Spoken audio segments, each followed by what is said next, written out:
ಮೊದಲಿಗೆ ಸದ್ಧರ್ಮ ಜೈನ ಬಂಧುಗಳಿಗೂ ಹಾಗೂ ಈ ನನ್ನ ಭಾಷಣವನ್ನು ವೀಕ್ಷಿಸುತ್ತಿರುವಂಥ ಸರ್ವರಿಗೂ ನಿಮಗೆಲ್ಲರಿಗೂ ನನ್ನ ಕಡೆಯಿಂದ ಮನಪೂರ್ವಕ ಜೈ ಜಿನೇಂದ್ರಗಳನ್ನು ಸಮರ್ಪಿಸುತ್ತೇನೆ. ನಾನು ಎಂಬುದು ಅಹಂಕಾರ, ನನ್ನದೇ ಎನ್ನುವುದು ದುರಹಂಕಾರ, ನಾವು ನಮ್ಮೂರು ಅನ್ನೋದು ಸಂಸ್ಕಾರ ಎಂಬ ಮಾತನ್ನು ಸ್ಮರಿಸುತ್ತಾ, ಮೊದಲೊಂದು ಕಾಲಿತ್ತು. ಯಾವ ಥರ ಇತ್ತು ಅಂದರೆ, ಹೆಣ್ಣಾದವಳು ಮನೆಯ ಹೊಸ್ತಿಲಿಂದ ಹೊರಗೆ ಬರಬಾರ್ದು, ಗಂಡನ ಎದುರು ನಿಲ್ಲಬಾರ್ದು, ಗಂಡನಿಗೆ ಎದುರುತ್ತರ ಕೊಡಬಾರ್ದು ಎಂಬ ಕೆಲವೊಂದು ಪದ್ಧತಿಗಳು ರೂಢಿಯಲ್ಲಿದ್ದವು. ಆದರೆ ಅಂತಹ ಕಾಲದಲ್ಲಿಯೂ ಒಂದು ಸಾಮ್ರಾಜ್ಯದ ರಾಣಿಯಾಗಿ ಆಡಳಿತ ಮಾಡುವುದು ಸುಲಭದ ಮಾತಲ್ಲ. ಅಂತಹ ಆಡಳಿತಗಾರ್ತಿ ಮತ್ತು ರಾಣಿಗಳನ್ನು ನೆನಪಿಸುತ್ತಾ ಹೋದರೆ ನಮಗೆ ಮೊದಲಿಗೆ ನೆನಪಾಗುವುದು ಕಿತ್ತೂರು ರಾಣಿ ಚೆನ್ನಮ್ಮ ಆಗಿರ್ಬೋದು, ಝಾನ್ಸಿ ರಾಣಿ ಲಕ್ಷ್ಮೀಬಾಯಿ ಆಗಿರ್ಬೋದು, ಒನಕೆ ಓಬವ್ವ ಆಗಿರ್ಬೋದು. ಇವರುಗಳ ಹೆಸರುಗಳು ನಮಗೆ ಬೇಗನೆ ನೆನಪಾಗುತ್ತವೆ. ಆದರೆ ಅವರುಗಳ ಸಾಲಿನಲ್ಲಿ ಇನ್ನೊಬ್ಬ ಹೋರಾಟಗಾರ್ತಿಯು, ಇನ್ನೊಬ್ಬ ದಿಟ್ಟತನದ ರಾಣಿಯು ನಮಗೆ ಕಾಣಸಿಗುತ್ತಾರೆ. ಆದರೆ ಅವರ ಬಗ್ಗೆ ಯಾರಿಗೂ ಗೊತ್ತಿಲ್ಲದಿರುವುದು ನಿಜಕ್ಕೂ ವಿಷಾದಕರ ವಿಷಯವೇ ಹೌದು. ಅವರ್ಯಾರೆಂದರೆ ನಮ್ಮ ಜೈನ ರಾಣಿಯಾದಂತಹ ಚೆನ್ನಭೈರಾದೇವಿಯವರು. ಇವರು ಪೋರ್ಚುಗೀಸರ ವಿರುದ್ಧ ಅತ್ಯಂತ ಬಲಿಷ್ಠವಾಗಿ ಹೋರಾಡಿ ಗೆದ್ದಂತಹ ರಾಣಿ. ಪೋರ್ಚುಗೀಸರೇ ಇವರಿಗೆ ದ ಕ್ವೀನ್ ಆಫ್ ಪೆಪ್ಪರ್ ಎಂದು ಕರೆಯುತ್ತಿದ್ದರು. 16ನೇ ಶತಮಾನದ ವಿಜಯನಗರ ಸಾಮ್ರಾಜ್ಯದ ನಗಿರೆ ಪ್ರಾಂತ್ಯದ ಜೈನ ರಾಣಿಯಾಗಿದ್ದವರು ರಾಣಿ ಚೆನ್ನಭೈರಾದೇವಿಯವರು. ಅವರನ್ನು ಅಧಿಕೃತವಾಗಿ ಮಹಾಮಂಡಲೇಶ್ವರಿ ರಾಣಿ ಚೆನ್ನಭೈರಾದೇವಿ ಎಂದೇ ಕರೆಯಲಾಗುತ್ತಿತ್ತು. 1552ರಿಂದ 1606ರವರೆಗೆ ಸರಿಸುಮಾರು 54 ವರ್ಷಗಳ ಕಾಲ ಭಾರತೀಯ ಇತಿಹಾಸದಲ್ಲೇ ಅತಿ ಹೆಚ್ಚು ಕಾಲ ಆಳಿದ ರಾಣಿ ಎಂದೇ ಇವರನ್ನು ಪರಿಗಣಿಸಲಾಗುತ್ತದೆ. ಇವರು 1559 ಮತ್ತು 1570ರಲ್ಲಿ ಪೋರ್ಚುಗೀಸರ ವಿರುದ್ಧದ ಯುದ್ಧಗಳಿಗೆ ಹೆಸರುವಾಸಿಯಾಗಿದ್ದವರು. ಅದರಲ್ಲಿ ಗೆದ್ದು ಪೋರ್ಚುಗೀಸರೊಂದಿಗೆ ವಾಣಿಜ್ಯ ಸಂಬಂಧಗಳನ್ನು ಪ್ರಾರಂಭಿಸಲು ಸಹಾಯವನ್ನೂ ಮಾಡಿದವರು.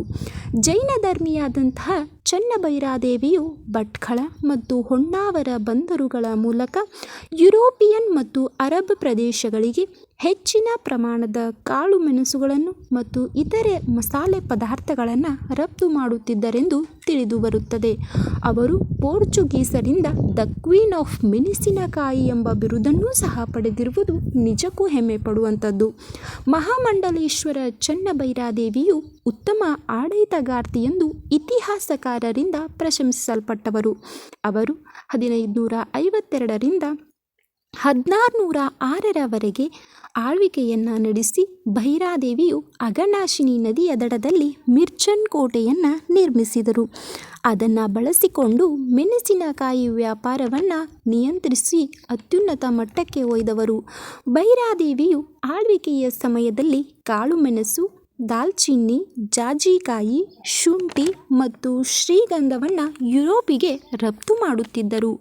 ಅಷ್ಟೇ ಅಲ್ಲದೆ 1562ರಲ್ಲಿ ಭೈರಾದೇವಿಯು ಕಾರ್ಕಳದಲ್ಲಿ ಚತುರ್ಮುಖ ಬಸದಿಯನ್ನು ನಿರ್ಮಿಸಿದ್ದರು. ಜೈನ ಕುಲಕ್ಕೆ ಇವರು ಅತ್ಯುನ್ನತ ಸಾಧನೆಯನ್ನು ಮಾಡಿರುವುದು ನಾವೆಲ್ಲರೂ ಸ್ಮರಿಸಬೇಕು. ಜೈನ ರಾಣಿಯಾದ ಇವರು ಅನೇಕ ಶೈವ, ವೈಷ್ಣವ ಮತ್ತು ಶಕ್ತಿ ದೇವಾಲಯಗಳನ್ನು ನಿರ್ಮಿಸುವುದಷ್ಟೇ ಅಲ್ಲದೆ ಅವುಗಳ ನವೀಕರಿಸಲು ತುಂಬ ಸಹಾಯ ಮಾಡಿರುವಂಥವರು. ಬಾದೇರು ಮತ್ತು ವೇನಾಪುರದಲ್ಲಿ ಯೋಗಿ ನರಸಿಂಹಸ್ವಾಮಿ ದೇವಸ್ಥಾನವನ್ನು ಮತ್ತು ವರ್ಧಮಾನ್ ಬಸದಿಯನ್ನು ನವೀಕರಣ ಮಾಡಿದಂತಹ ರಾಣಿ ಚೆನ್ನಭೈರಾದೇವಿಯವರು. ಕರ್ನಾಟಕ ಶಬ್ದಾನುಶಾಸನ ಎಂಬ ವ್ಯಾಕರಣ ಪುಸ್ತಕದ ಲೇಖಕಿಯಾದಂತಹ ಸ್ವಾತಿ ದಿಗಂಬರ್ ಜೈನ್ ಮಠದ ಅಭಿನವ ಭಟ್ಟಕಲಂಕರವರು ಇದೇ ಚೆನ್ನಭೈರಾದೇವಿಯ ರಾಣಿಯ ಆಶ್ರಯದಲ್ಲಿದ್ದರು ಎಂದು ಇತಿಹಾಸ ಹೇಳುತ್ತದೆ. ಒಟ್ಟಾರೆಯಾಗಿ ಆಗಿನ ಕಾಲದಲ್ಲಿ ಜೈನ ಧರ್ಮದ ಸುಪ್ರಸಿದ್ಧ, ಬಲಶಾಲಿ, ಧೈರ್ಯವಂತೆ ಮತ್ತು ಅತ್ಯಂತ ಶ್ರೇಷ್ಠವಾದಂತಹ ರಾಣಿ ಚೆನ್ನಭೈರಾದೇವಿ ಎಂಬುದು ನಮಗೆಲ್ಲರಿಗೂ ತಿಳಿಯಬೇಕಾದ ವಿಷಯವಾಗಿದೆ.